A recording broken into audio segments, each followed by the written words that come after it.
When you think of Death Valley National Park, unless you have been there, the first thing that comes to your mind is probably the fact that it is the hottest place in the world. On July 10th, 1913, 134 degrees Fahrenheit was recorded at Furnace Creek. Or you might think of the lowest place in North America. Badwater Basin lies at 282 feet below sea level. But really, there is so much more to that. The highest point in the park, Telescope Peak, at 11,043 feet, is only 18 miles away, and 88 miles away lies the highest place in the contiguous United States of America, Mount Whitney at 14,494 feet. Eager to see this natural wonder, my family packed up our two Jeeps and headed off to Death Valley. We came into Death Valley via California 190. We arrived at our first destination, Zabriskie Point, around 1 o'clock in the afternoon. Zabriskie Point was named after Christian Brevoort Zabriskie, Vice President and General Manager of the Pacific Coast Borax Company. The attraction here is a spectacular view of the erosional landscape composed of sediments from the now ancient and long dry Furnace Creek Lake. We did not spend much time here as we only went to the lookout. We had a few more destinations in mind before we called it a day. From Zabriskie Point, we drove to Echo Canyon. This four-wheeling road winds its way up the canyon until it hits the park boundaries and the California border. We drove to Eye of the Needle, which is about 5 miles up the trail. We arrived around 2:30 in the afternoon and ate lunch here. You will want a higher clearance vehicle for the trail as it is up a wash, so there are some small ledges to climb. After lunch at Echo Canyon, we headed down Badwater Road to Badwater Basin and arrived at 5 o'clock in the evening. This location is a more well-known area in the park. Being what most know as the lowest place in North America, it draws quite a few visitors. The actual lowest place in North America is 5 miles to the west, but only slightly lower and varies depending on rainfall and evaporation patterns. It is hazardous to traverse, so they place the sign in a safer area closer to the parking lot. Just like in the Dead Sea in Israel, there is an inflow of water into Badwater Basin, but the only way water leaves is through evaporation. The valley receives 1.9 inches of rain annually, which is concentrated into that area, and then evaporated at 150 inches a year. So all that is left in Badwater Basin is salts. As you walk out on the trail, you will be walking on what feels at first like clay. This is because of the spring at the start of the trailhead which moistens the minerals. But then the farther you walk out, you will find yourself walking on salt crystals. A little before sunset, we left Badwater for our next destination, Artist Drive. This is an incredibly beautiful loop just off Badwater Road. Here you will see multicolored mountains of volcanic deposits. Make sure to take the turn off to Artist Palette. At Artist Palette, you will see all the colors of Artist Drive on one mountainside. This includes red, orange, yellow, pink, purple, and green. The red, orange, pink, and yellow are produced by iron deposits. The decomposition of tuff-derived mica produces green. Lastly, the manganese produces the purple. At 6:15, the sun was getting low, so we decided to find camp.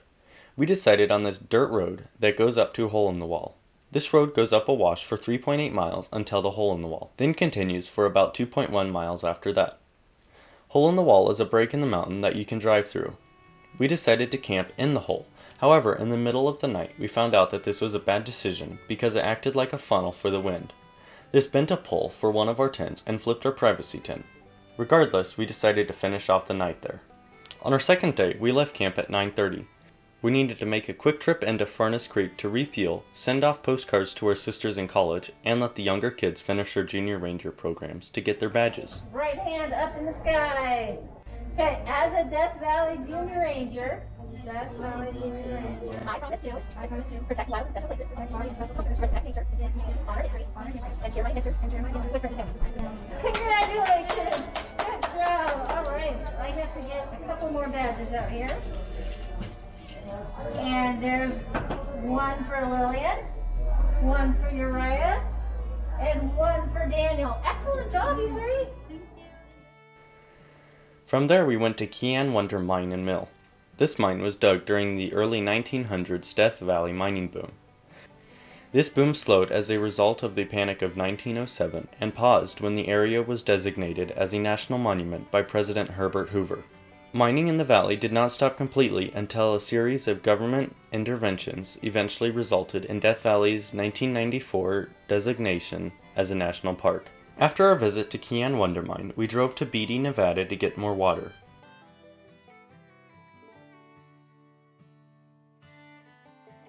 At 3 o'clock in the afternoon, on our way back into the park, we took the turnoff for Titus Canyon. Titus Canyon is a deep, narrow gorge cut into the steep face of the Grapevine Mountains of the Mojave Desert, on the border of southeastern California and southwestern Nevada. The canyon features limestone rock formations, petroglyphs, and native plants and wildlife. Right before you enter the actual canyon, you will hit Leadfield Ghost Town, a former mining town that lasted only a year, when in the 1920s prospectors mined for ore after hearing exaggerated claims of wealth and prosperity.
You will want to leave yourself at least 3 hours, as there is a lot to explore.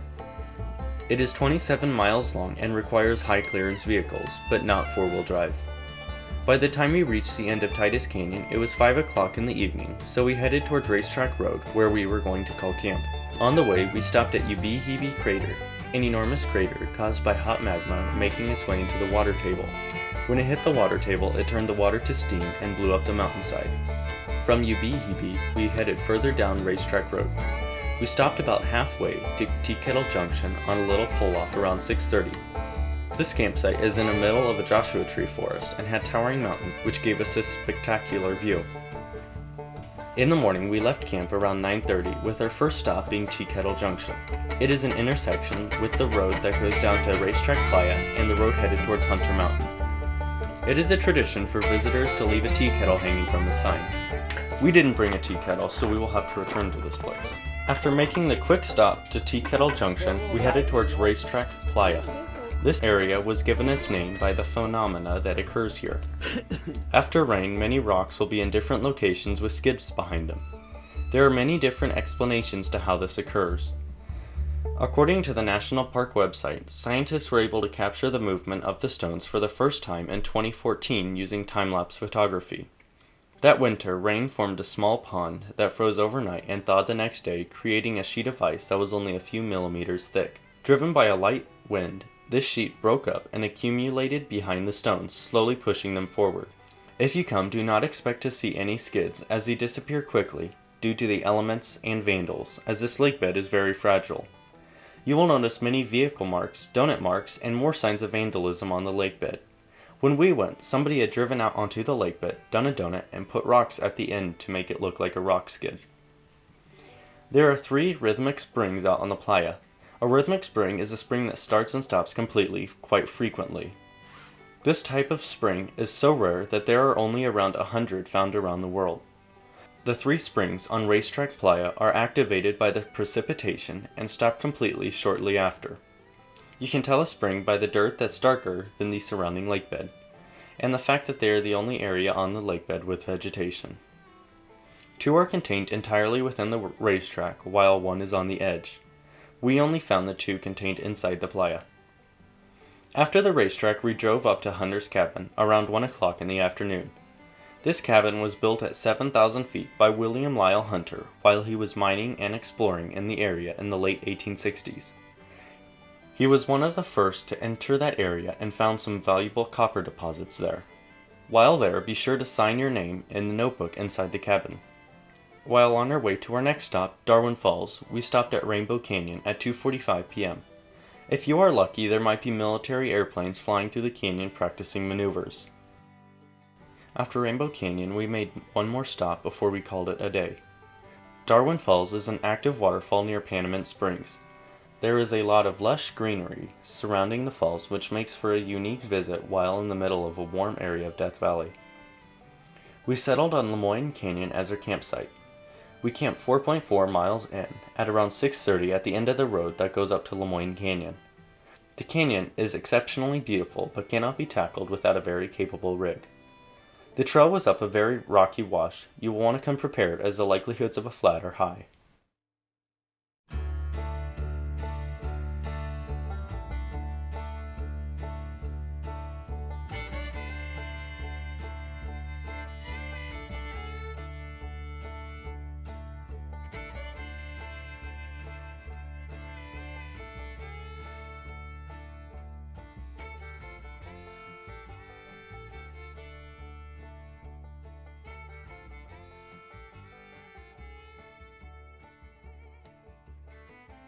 To begin our last day in Death Valley, we went on a 4-mile hike in Mosaic Canyon at 11 o'clock in the morning.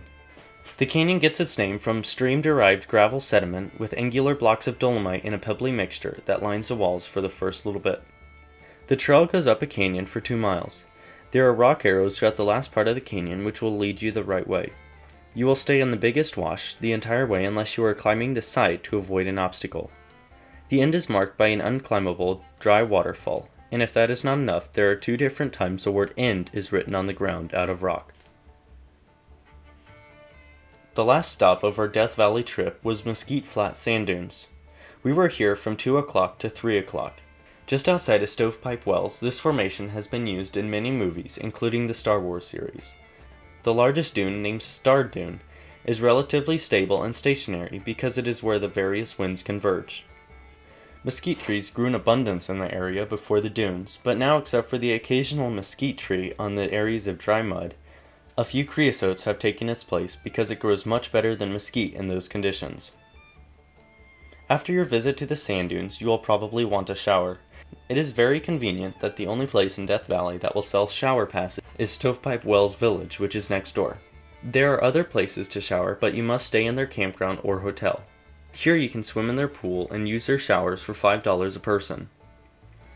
After this trip, everybody wanted to plan another. We barely grazed the surface of what there is to see in Death Valley National Park. The park encompasses 5,270 square miles and is an overlander's paradise. You can camp most places as long as you are a mile from any paved roads. We happened to be there on a busy weekend, but as soon as we hit the dirt roads, we were alone. There are so many off-roading trails that make for an epic experience, and camp if you choose, because they are not frequently traveled. Death Valley National Park definitely made it to the Visit Again list.